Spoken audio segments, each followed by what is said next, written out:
There is a kind of suffering that goes deeper than pain. Pain is physical, it comes and goes. Suffering is a wound of the soul. It is the quiet ache that follows you into every room, the invisible weight that colors how you see yourself, the world, and your place in it. Many people try to escape this suffering by distracting themselves with work, with entertainment, with constant noise. Others attempt to numb it with substances, with shallow relationships, with endless busyness. But what they do not realize is that suffering is not simply a curse. It is a message, and until you listen to what it is trying to say, it will follow you like a shadow. The path to becoming someone who no longer suffers is not about avoiding hardship. It is about transforming the way you relate to it. It is about integrating the hidden parts of yourself, finding meaning in your pain, and walking through life with an inner solidity that no storm can shatter. Here is how you begin that transformation. Suffering is not simply the weight of what happens to us. It is the weight of what we refuse to accept. The mind, in its endless striving to control, often rebels against reality as it unfolds, as if stamping its foot against the very order of the universe could bend it to our will. Yet in this rebellion we do not free ourselves, we bind ourselves tighter. We are like a river that refuses to flow downstream, exhausting all its force in trying to reverse the current. The tragedy is not merely that life delivers us pain, but that we exhaust our spirit fighting the truth that pain has arrived. We live in an age that teaches us to escape discomfort as swiftly as possible. The moment we feel sorrow, we seek to drown it in distraction, a screen, a drink, a frantic schedule that leaves no space for reflection. We are taught to label pain as an intruder, an unwelcome guest who must be expelled. But pain is not an intruder, it is a messenger, and the longer we refuse to open the door, the louder it knocks. I remember speaking to a man whose life had been carefully built around a single, solid pillar, his work. For 20 years, he devoted himself to a company, believing his loyalty would be rewarded with stability. Then, without warning, the pillar crumbled. In one brief conversation with his employer, the life he had known vanished. But instead of facing this new reality, he clung desperately to the ruins. Each morning he awoke expecting to find the past restored, as though the world were obliged to reverse itself for his sake. Day by day, his mind replayed old victories, old routines, old conversations. His body was in the present, but his soul was trapped in a world that no longer existed. This is what resistance does. It traps us in an eternal yesterday. It freezes the flow of life and leaves us stranded between what was and what is. The loss of his job was a single wound, but his refusal to accept it became 1,000 smaller cuts, deepened each time reality failed to match his hope. The bitterness did not come from the loss itself. It came from the gap between his longing and the truth before him. When he finally allowed himself to grieve, something remarkable happened. It was not immediate, nor was it without tears. But as he let the sorrow move through him, as he permitted the finality of the loss to settle in his bones, a strange lightness appeared. By surrendering the past, he freed both hands to shape the future. In time, he discovered work that was not just a replacement for the old, but a truer expression of who he was becoming. It had been impossible to see this path while he stood with his back to the present, facing only what was gone. We imagine that acceptance is weakness, that to yield is to be defeated. But this is the misunderstanding of a culture obsessed with conquest. True acceptance is not submission to fate, but alignment with reality. It is the refusal to waste our energy in futile combat against what already is. In acceptance there is a clear-eyed strength, a kind of inner authority that says, I will face the truth directly, no matter how it stings, because I trust myself to meet it. Consider the image of holding a beach ball underwater. At first, it seems easy, a small act of control, but the longer you hold it, the more pressure builds beneath the surface. Your arms tire, your grip slips, and when the ball escapes, it bursts upward with far greater force than if you had simply let it float. So it is with our emotions. Anger, grief, fear, these are not defects in the human design. They are signals, vital and necessary. Suppressing them does not destroy them, it intensifies them. We think we are keeping the darkness at bay, but in truth we are storing it, compressing it into a denser form that will demand release. It is here that courage is required. Not the courage to fight, but the courage to allow the sadness to be felt fully without rushing to fix it, to allow the disappointment to settle in our chest without smothering it with explanations, to allow the fear to rise in our throat without pretending we are unshaken. This is the courage of standing unshielded before life as it is. When we cease resisting, something unexpected happens. Clarity emerges. The mind that was tangled in should and should not begins to see what is actually before it. The energy once spent on denial is freed for creation. The heart, no longer barricaded against truth, can once again receive life's currents, both joyful and sorrowful. The world is not here to conform to our expectations, and the sooner we release it from that burden, the lighter we become. When we resist reality, we suffer twice, first from the event itself, and second from the tension of refusing to accept it. Acceptance removes that second wound. It does not erase the first, but it makes it bearable, and more than bearable, it makes it meaningful. You cannot rebuild a life while clutching the ruins of the old one. You cannot plant new seeds while holding tight to the dried stalks of last year's harvest. At some point, the truth must be faced not as an enemy to be conquered, but as a companion to be understood. Only then do we find that acceptance is not an end, but a beginning. It is the threshold where suffering begins to loosen its grip, and where the possibility of a new story quietly stirs. Within each of us lies a vast inner landscape, much of it lit by the clear sun of our conscious awareness, but also a terrain that remains hidden in shadow. In this shadow dwell the parts of ourselves we have banished, not because they are inherently wrong, but because at some point we learned they were unacceptable. Perhaps it was in childhood, when a parent's disapproving glance taught us to silence our tears. Perhaps it was in adolescence, when showing fear brought mockery instead of comfort. Slowly, piece by piece, we learned which emotions, impulses, and desires would be met with approval, and which would be met with rejection. The approved parts became the self we presented to the world. The rejected ones we buried, but nothing buried stays still. These disowned fragments of the psyche do not dissolve into nothingness. They wait, patient and unyielding, in the dark. They are like neglected children, their small hands still tugging at us for attention. When we ignore them, they find other ways to make themselves known through sudden bursts of anger we cannot explain, through inexplicable anxieties, through patterns that repeat in our relationships, no matter how much we swear we've moved on. The shadow does not vanish simply because we refuse to look at it. In fact, the more we turn away, the more power it has over us. I once knew a woman who lived behind a polished armor of self-sufficiency. She was admired for her strength, her independence, her seeming invulnerability. Few knew that deep within her was a wound, a primal fear of abandonment, born from a childhood where love was unreliable and often withdrawn.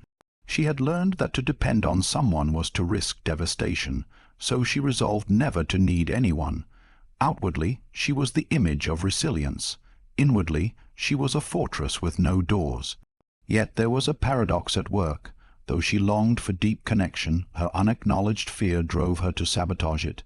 Each time someone drew close, she would find a reason to push them away, not out of malice, but as a preemptive strike against the pain she believed was inevitable. Her life became a loop, the same story playing out again and again.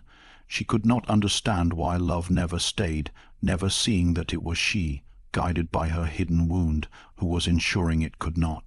The turning point came not when she found someone who loved her enough to heal her, but when she stopped demanding that the outer world fix what she had refused to face within herself. She began the difficult work of turning inward, of walking into that inner chamber where the frightened child still sat, waiting. For the first time, she did not scold or dismiss her vulnerability. She spoke to it with a tenderness she had never received.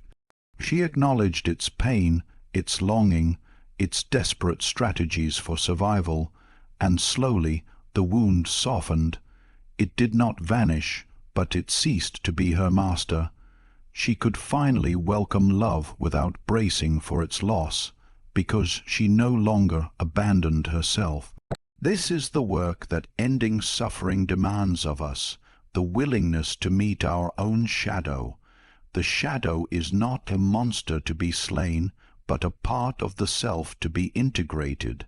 Within your anger may be the seed of your passion and your sense of justice. Within your fear may be the instinct that protects you from genuine harm. Within your shame may be the call toward authenticity. But until you face these parts, you will only experience them in their distorted form, acting out in ways that seem beyond your control. Many people resist this inner work because it feels dangerous. We fear that if we open the door to our shadow, we will be overwhelmed, consumed, or even destroyed by what we find.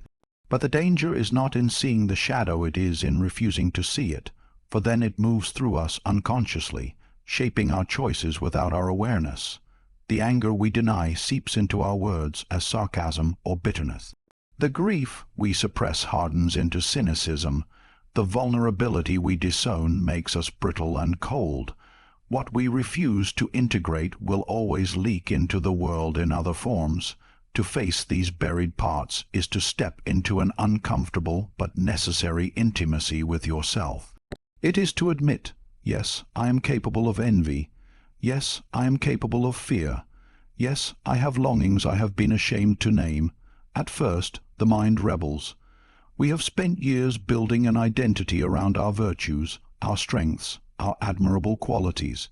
To admit that we are more than this feels like a kind of death, and in a way it is the death of the false self, the mask we have worn to keep from being hurt.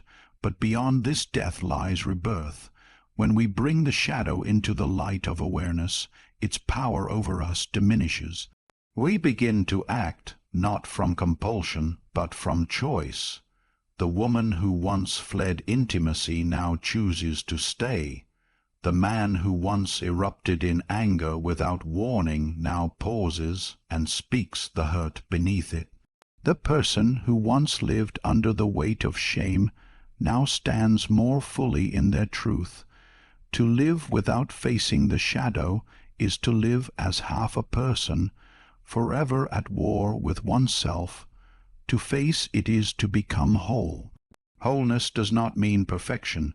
It means we are no longer fragmented, no longer exiling parts of ourselves in order to be loved or accepted. We can stand before the world as we truly are, knowing that even the parts once called unworthy have their place and purpose within us. The courage to meet your shadow is not a single act but a lifelong practice. Again and again you will discover pieces of yourself you had forgotten or denied. Each time the invitation is the same: turn toward them. Listen to them. Offer them the compassion they were once denied. For in doing so, you are not only ending the cycle of your own suffering, you are reclaiming the fullness of your humanity. When pain strikes without context, it can feel like a senseless blow from an indifferent world. It shatters the structure of your days, unravels the quiet assumptions you lived by, and leaves you staring into a space where certainty once stood. In those moments, the mind seeks order desperately, because meaning is the very thing that keeps despair from swallowing us whole. Without it, we are left adrift, feeling as though life has singled us out for punishment. But when we discover that pain can carry significance, that it can be a messenger rather than merely a destroyer, we begin to move from helplessness toward transformation. Meaning does not erase the hurt, but it changes the way the hurt lives within us. It becomes a companion we can learn from, rather than a weight that crushes us. Meaning is not something handed to us ready-made in the first shock of suffering. It does not arrive as a neat explanation, whispered in our ear the moment life breaks apart. Instead, it is uncovered slowly, like a hidden path in the wilderness, revealed step by step as we keep walking despite our uncertainty. Often in the early stages, the only thing we can do is endure. We cannot yet see the reason, we can only keep breathing. But over time, if we are willing to listen rather than simply resist, a pattern begins to emerge. The pain we thought was pointless reveals itself as a teacher, shaping us in ways we could not have anticipated. Think of the athlete whose days are defined by grueling discipline. Their muscles ache, their lungs burn, their body begs for rest. If these sensations were empty of meaning, they would be unbearable. No one would voluntarily submit to such hardship. But the athlete holds before them the image of victory, mastery, or personal excellence. Every drop of sweat is part of that vision. The pain is not an enemy but a necessary ally in the pursuit of something greater. In the light of this meaning, suffering becomes not only tolerable but purposeful. Or imagine the parent who rises night after night to soothe a crying child. Each interruption steals hours of rest. Each day begins with weariness, and yet there is no resentment in the act, because the meaning is woven into every moment. The sacrifice is not senseless. It is an offering of love. The hardship remains, but it is bathed in significance, and that significance transforms it from a burden into a gift. This is the essence of discovering meaning behind pain. The event itself does not change, but your relationship to it does. Pain that is stripped of purpose can corrode the soul, while pain that is infused with meaning can deepen and strengthen it. Psychologists have studied this phenomenon in those who have endured profound loss, trauma, or life-threatening situations. They call it post-traumatic growth, a transformation in which the individual emerges not merely scarred, but altered in ways that bring greater depth to their living. Such people often describe a richer appreciation for life, a realignment of priorities, stronger and more authentic relationships, and an awakened sense of their own resilience. They are not better off for the tragedy in a shallow sense, but they are more whole, more awake to the preciousness of each breath and the brevity of each day. But this growth is not automatic. Many remain locked in bitterness, unable to move beyond the wound, circling endlessly around the question of why life has wronged them. The difference lies in whether we are willing to ask a different question, not, "Why has this happened to me?" but, "What is life trying to teach me through this?" That question opens a door. It shifts us from passive victims of circumstance to active participants in our own becoming. To ask what life is trying to teach is to place ourselves in dialogue with existence itself. It is to believe, even without proof, that the events of our lives can be part of a larger unfolding one that is not always visible to us in the moment. Sometimes the role our suffering plays will not be clear until years later, when we find ourselves able to help someone through the very thing we once endured, or when we realize that the breaking of one path allowed us to walk another that is truer to who we are. I have seen people emerge from heartbreak with a compassion they never had before, able to sit beside another's pain without flinching. I have seen those who lost everything discover a freedom they did not know was possible, released from the illusions they once clung to. I have seen illness strip away the trivial and awaken a deep gratitude for the simplest of pleasures, sunlight on the skin, the taste of bread, the sound of a friend's voice. In each of these, the suffering did not vanish, but its meaning illuminated the path forward. This does not mean we should romanticize pain or seek it out. Suffering is not inherently good, nor is it necessary for growth in every case. But when it does come, and it will, for no life is spared, we have a choice in how we meet it. We can turn away, resentful and hardened, or we can lean in, willing to be taught. That willingness requires humility, for it asks us to admit that we do not yet know why this has entered our life, and patience, for meaning unfolds at its own pace. Sometimes the role our suffering plays is to prepare us for a task we cannot yet see.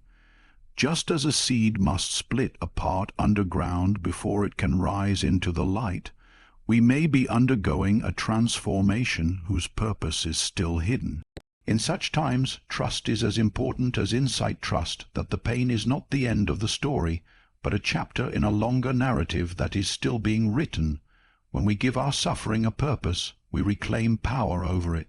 We are no longer simply being acted upon by life, but are actively shaping the way we integrate the experience into who we are.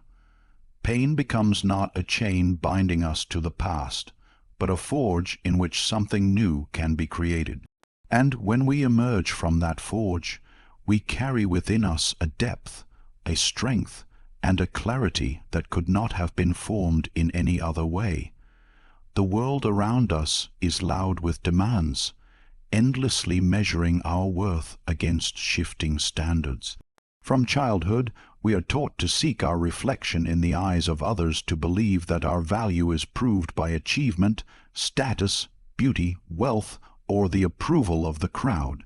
These external measures become like fragile scaffolding around our lives, holding us upright only so long as they remain in place. Yet scaffolding is not the building itself, and when the wind comes, as it inevitably will, whatever depends on it will collapse. If our sense of self is bound to what the outer world can give or take away, we will always live at the mercy of forces beyond our control. To live free from the tyranny of suffering, we must root ourselves in something deeper, something no hand can reach to destroy.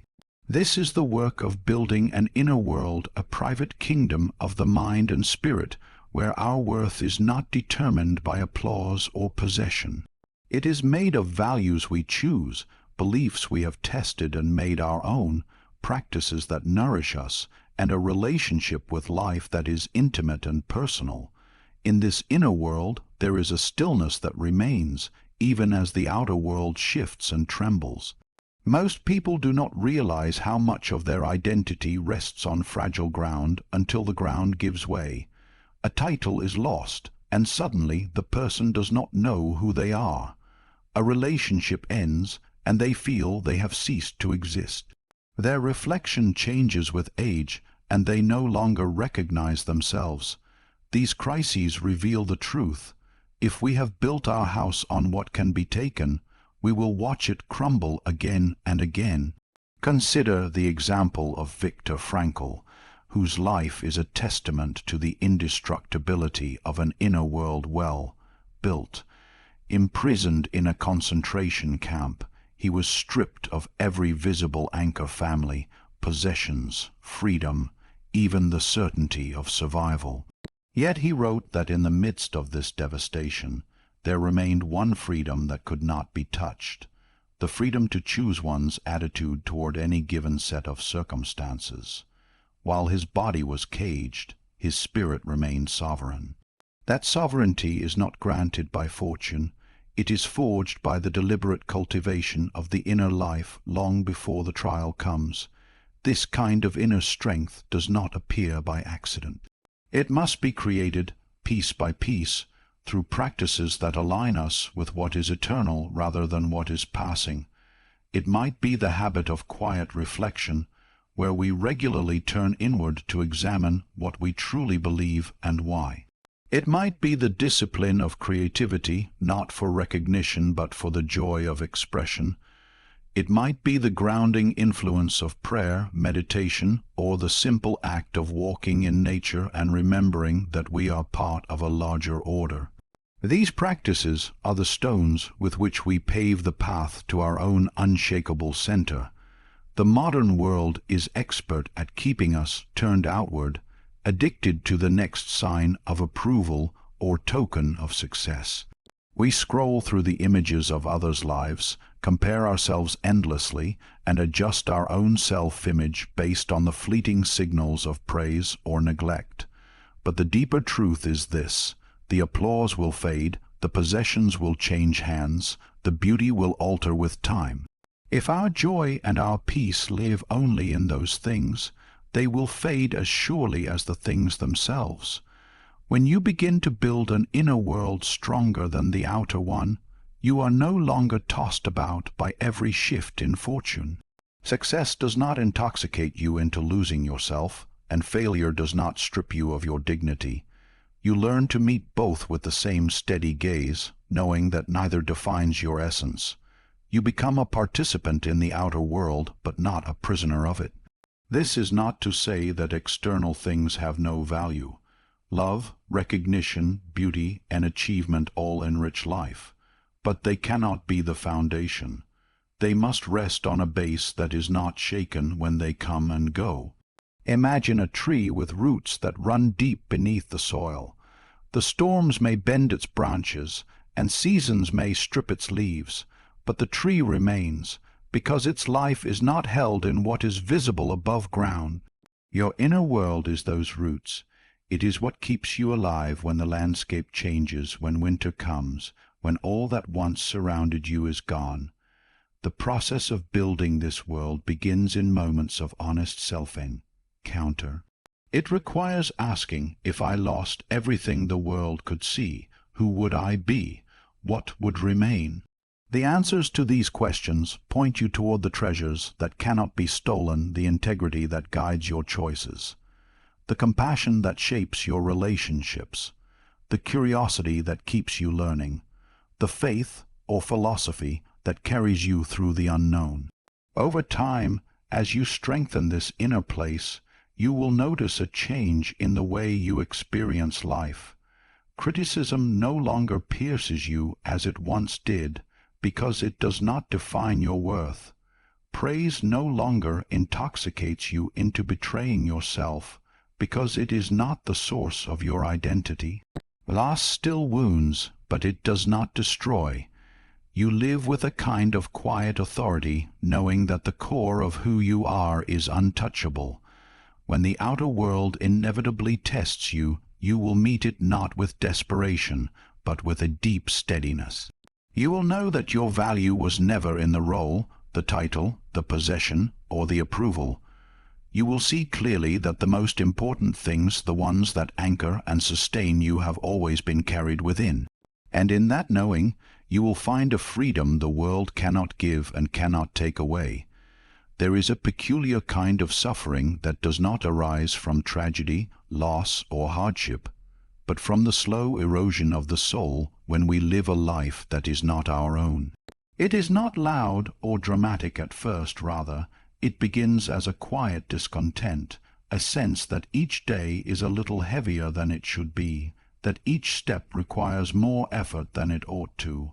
This kind of suffering is insidious because it hides beneath appearances of success.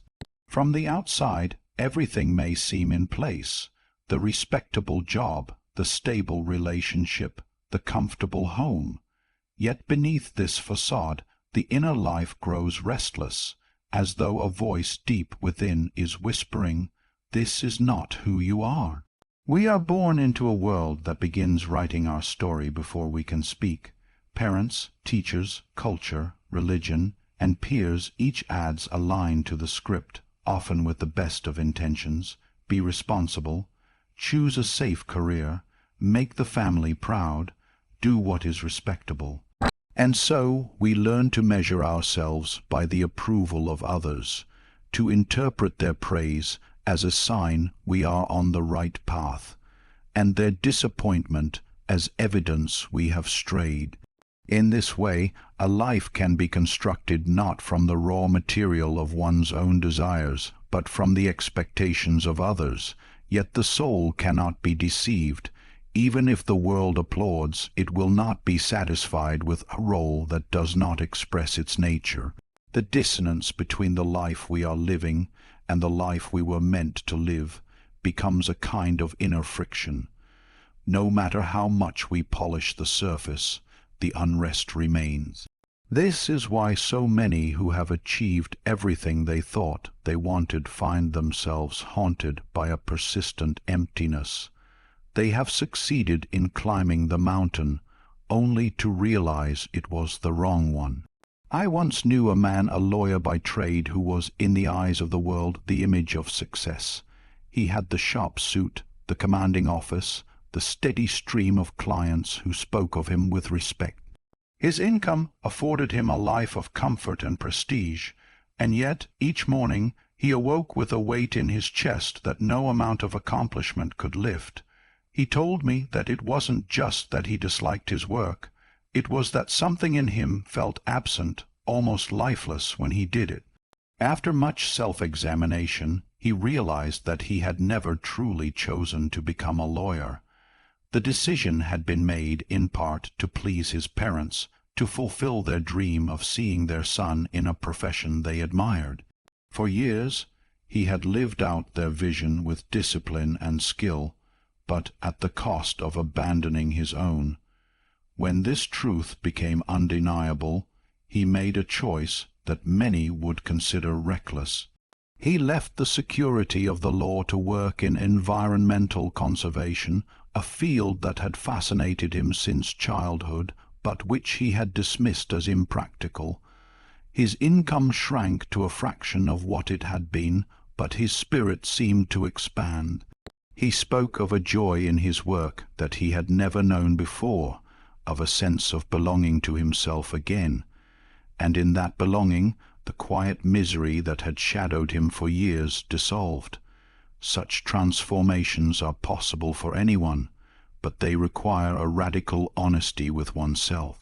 To live in alignment with your true self is not merely to follow whims or impulses, but to engage in the deep and sometimes uncomfortable work of asking, what do I truly value? What matters to me beyond the approval of others? What vision for my life stirs something alive within me, even if it frightens me? These are not questions with quick answers. They demand reflection, patience, and a willingness to confront the parts of our lives that have been built on borrowed dreams.